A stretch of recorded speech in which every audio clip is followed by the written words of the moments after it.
Assalamualaikum warahmatullahi wabarakatuh. Saya dengan Raden Ahmad Wahsyamada Atmaja dari kelas Sosiologi B dan Saya Muhammad Raka Khairon dari kelas Sosiologi B.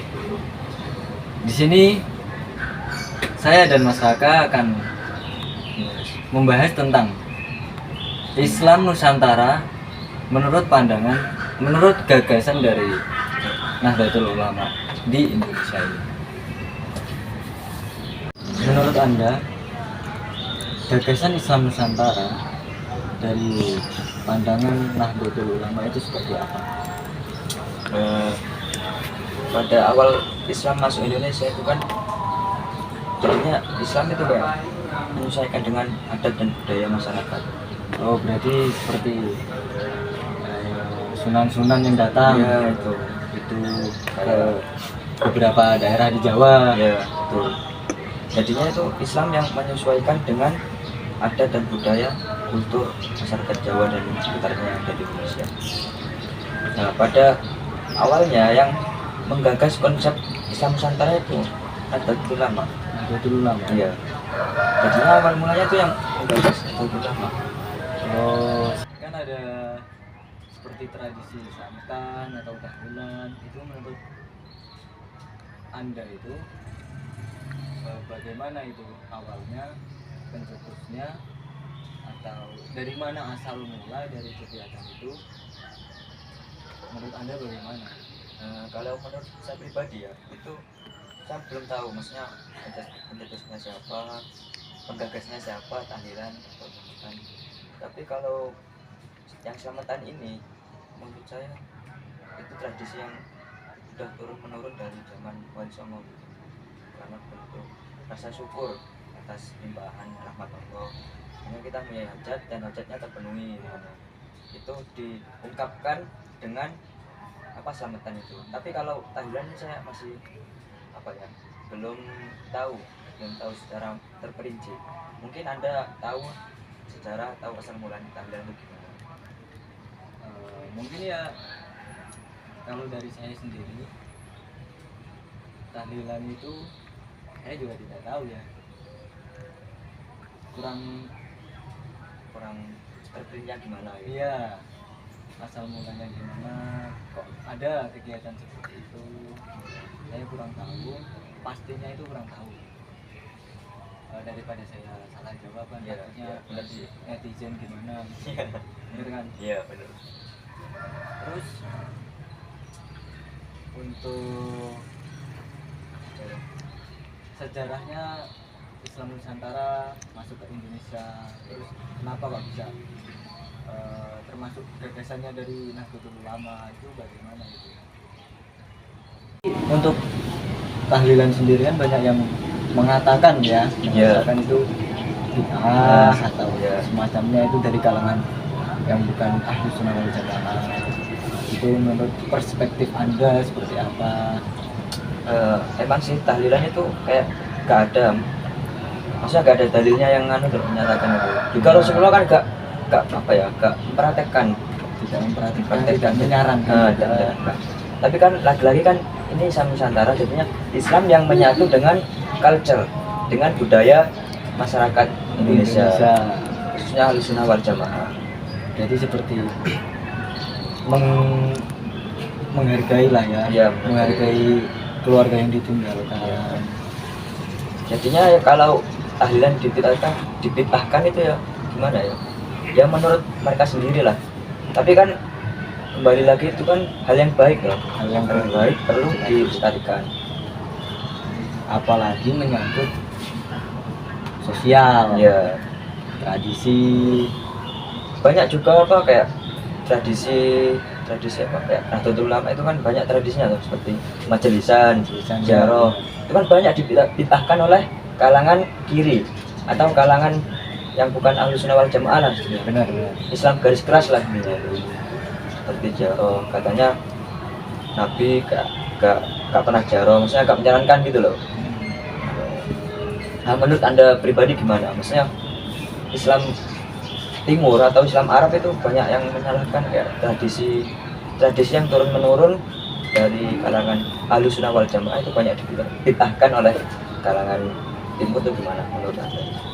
Menurut saya sih kan ada suatu cerita di mana ada seorang sahabat Kanjeng Nabi Ya.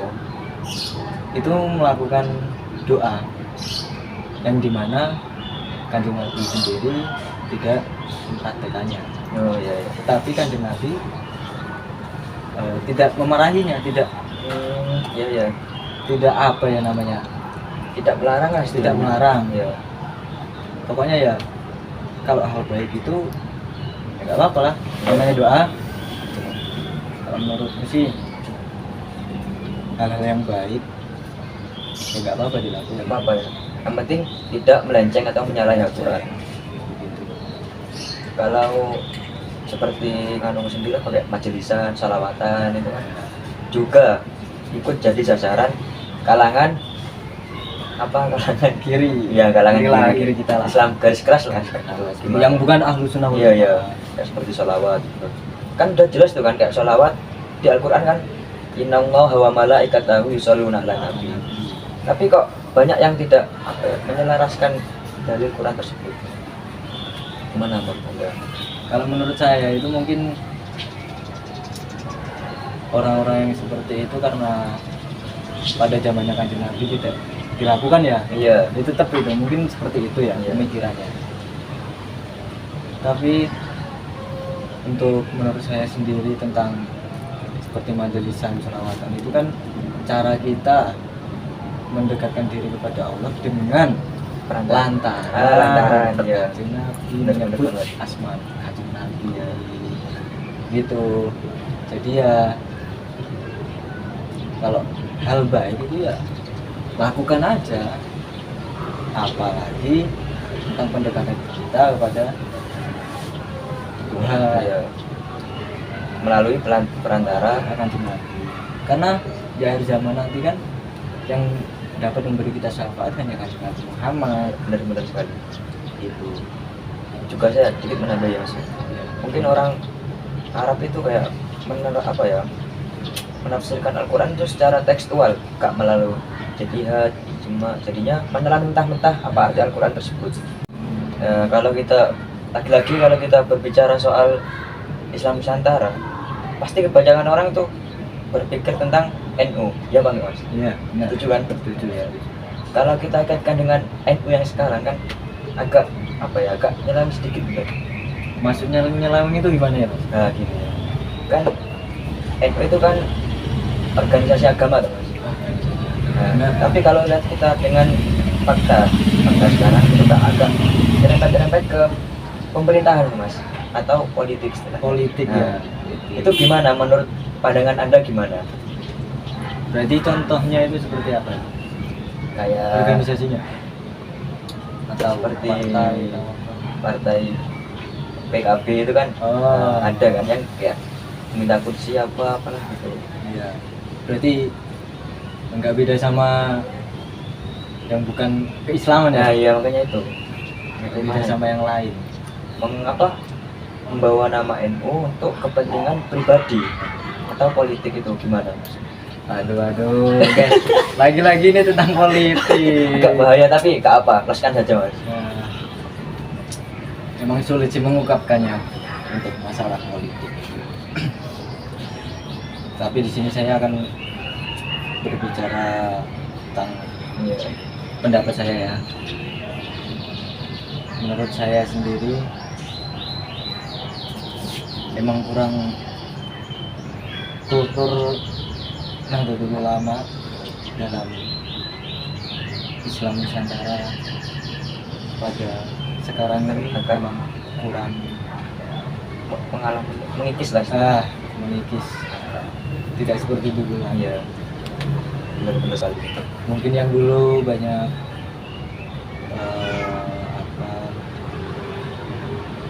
ke agama, Iya. tidak ada masalah ke politik ya mungkin ya, untuk dulu ya juga politik itu emang ikut campur Iya. terutama ya santri-santrinya ada bisa juga santri-santri di Yogyakarta ikut rock waktu ada pemilihan itu pada tahun berapa itu 19 berapa lupa saya, itu kejadiannya di daerah Gamping. Itu ada itu, jadi santri-santrinya ikut bentrok situ, tapi nggak tahu kenapa sampai sekarang malah organisasi keislaman Nahdlatul Ulama itu jadi merujuk ke politik, seperti adanya yang kemarin yang mau jadi presiden, wakil presiden itu Mengatasnamakan NU. mengatasnamakan NU, dan di situ juga tetap ada Iya. kepada ininya. Jujur saya merasakan disuruh ini pasang-pasang banner, mengalami sendiri terus dikasih ya emang gak seberapa, cuman sama aja kayak yang lain, namanya politik. Iya. Apa-apa itu diusahain ya, kurang anu aja lah pokoknya tuh, tidak sesuai dengan Organisasi kan organisasinya agama, tapi kok malah arahnya ke lain gitu. ya. Kalau mau membenarkan politik ya oke, cuman dengan awal aja udah ada begini, Nah ya, apakah akan membenarkan? Gimana? Islam Nusantara menurut gagasan Nahdlatul Ulama pasti kan tidak terlepas dari dunia pesantren dan santri. Nah, Masa sendiri kan berstatus sebagai santri. Nah, mungkin gimana pandangannya tersebut mengenai, mungkin bisa berbagi pengalaman lah, sharing dunia pesantren itu seperti apa, gini, dan asal mulanya gimana dulu, maunya kok bisa, maunya siapa, Wali Songo kalau nggak salah itu Sunan Ampel pertama mendirikan pesantren kalau nggak salah. Gimana kalau maksudnya berbagi pengalaman lah intinya mengenai dunia pesantren. Oke. Untuk di dunia pesantren itu ini yang pesantren yang berbasis Nahdlatul Ulama ya.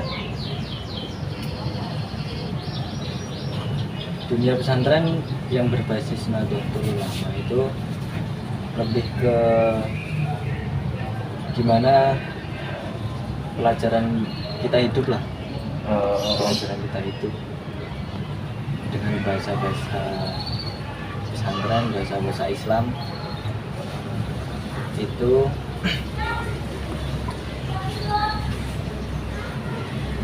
Katakan kan apa, bahwasanya pesantren itu kan cerminan kita kelak di masyarakat ya. Mungkin gimana punya hidup pesantren itu gimana sih?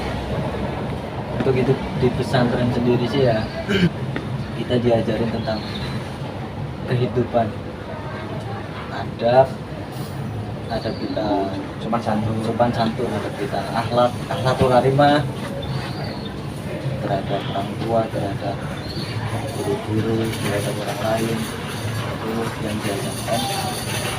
Apalagi ilmu fikih Ya, yang dimana itu bagaimana kita melakukan aktivitas untuk mendekatkan ke Allah, tidak lepas dari ilmu fikih itu.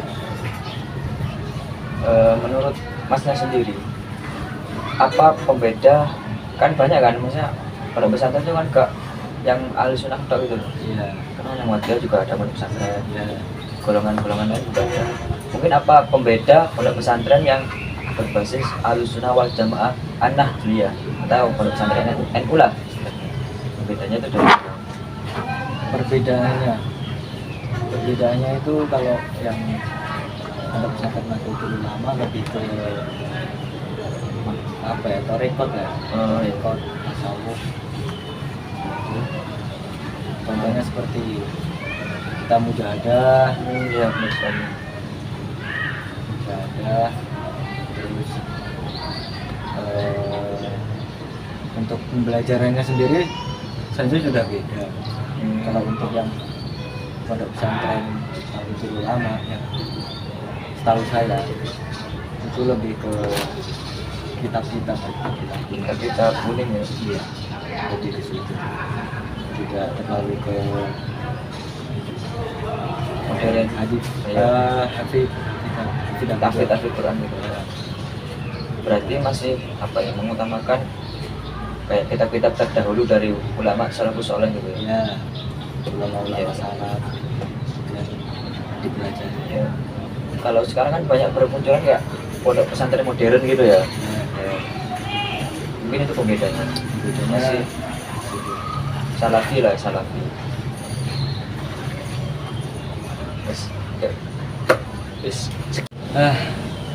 udah seru abis ini Iya. dia membahas tentang Islam Nusantara dari gagasan Nahdlatul Ulama. Gak kerasa ya mas ya? Rasa Udah 15 menit lebih. udah jam berapa ini? Udah Wah, udah lama ternyata kita ngobrol-ngobrol Iya. nggak jelas. seru abis ternyata. Seru abis. Gak ada bisnya kalau kita Iya. bicarakan tentang Islam Nusantara. Islam Nusantara di Indonesia itu banyak sekali pandangan-pandangan yang berbeda itu. Iya. Mungkin cukup sekian mas obrolan kita hari ini. Iya. Kita bisa lanjut di hari-hari berikutnya. Terima kasih sudah menyempatkan waktu Sama-sama. sama-sama kita mengkilas tentang Islam Nusantara di Indonesia. Saya juga terima kasih yang sebesar-besarnya sudah sharing ilmu, berbagi ilmu. Oke guys, gitu aja guys dari kita. Jangan lupa di like, subscribe, dan tonton dengan sampai habis. Oke, jangan lupa. Kalau misal penontonnya banyak, kalau viewersnya banyak, like-nya banyak, kita akan membuat yang part 2. Lanjut Pak. Just. Oke, cukup sekian. Assalamualaikum warahmatullahi wabarakatuh. Bye bye.